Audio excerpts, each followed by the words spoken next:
ومن سلك طريقا يلتمس فيه علما سهل الله له به طريقا إلى الجنة. بسم اللہ الرحمن الرحیم۔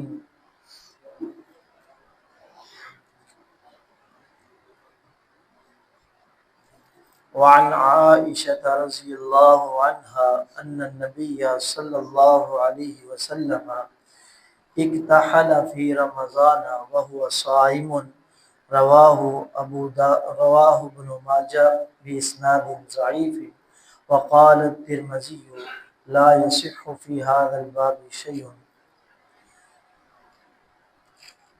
سیدہ عائشہ رضی اللہ تعالی عنہا سے روایت ہے کہ بے شک نبی علیہ الصلوۃ والسلام نے اکتحل فی رمضان، رمضان کے مہینے میں سرما ڈالا، وہو صائم، اور اس حال میں کہ آپ روزہ دار تھے۔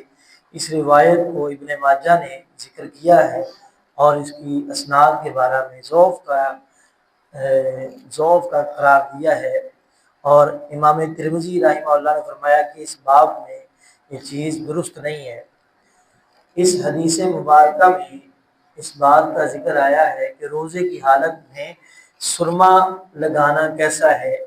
اگرچہ یہ حدیث یہاں پر ضعیف ذکر کی گئی ہے، لیکن دیگر محققین نے اسے صحیح بھی قرار کچھ شواہد کی وجہ سے دیا ہے کہ روزے کی حالت میں سرما ڈالنے کے بارے میں اس کے علاوہ ابو داؤد میں سیدنا انس رضی اللہ تعالیٰ عنہ سے موقوف ہے کہ سیدنا انس رضی اللہ تعالیٰ عنہ روزے کی حالت میں سرما ڈال لیا کرتے تھے۔